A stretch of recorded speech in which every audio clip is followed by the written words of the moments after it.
गौस-ए पाक और अल्लाह के नेक बंदों का दर्जा। हदीस की रोशनी में रसूलुल्लाह सल्लल्लाहु अलैहि वसल्लम ने फरमाया कि अल्लाह ताला फरमाता है, जो शख्स मेरे किसी वली से दुश्मनी करता है, मैं उसके मुकाबले में खुद जंग का ऐलान करता हूँ। यह हदीस सही बुखारी में बयान की गई है और इसे हदीस कुदसी कहा जाता है।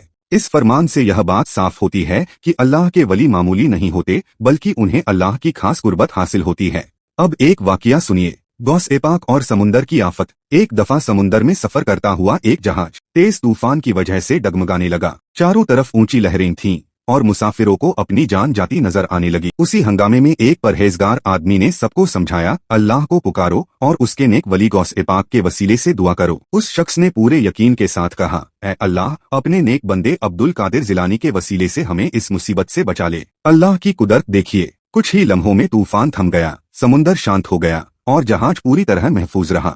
यहाँ एक बात समझना बहुत जरूरी है। मदद गौस-ए पाक से नहीं मांगी गई थी, बल्कि अल्लाह से दुआ की गई थी। गौस-ए पाक का नाम सिर्फ वसीले के तौर पर लिया गया। अब कुरान की रोशनी में वसीले को समझिए। अल्लाह ताला फरमाता है, ऐ ईमान वालों, अल्लाह से डरो और उसकी कुर्बत हासिल करने के लिए वसीला तलाश करो। यह आयत सूरह माइदा आयत नंबर 535 की है। इससे यह मालूम होता है कि अल्लाह के नेक बंदों का वसीला लेना कुरान के खिलाफ नहीं, बल्कि कुरान की हिदायत के मुताबिक है। अब सुनिए गौस-ए पाक की तालीम। गौस-ए पाक रहमतुल्लाह अलैह खुद फरमाया करते थे, जब तुम्हारी कोई दुआ कबूल हो जाए तो यह न समझो कि अब्दुल कादिर ने दिया, देने वाला सिर्फ अल्लाह है। यही इस्लाम का सही और साफ अकीदा है। आखिर में पैगाम, हर मदद का मालिक सिर्फ अल्लाह है। गौस-ए पाक अल्लाह के चुने हुए नेक बंदे हैं। वसीला जायज है, मगर इबादत सिर्फ अल्लाह की है और औलिया अल्लाह से मोहब्बत ईमान की पहचान है।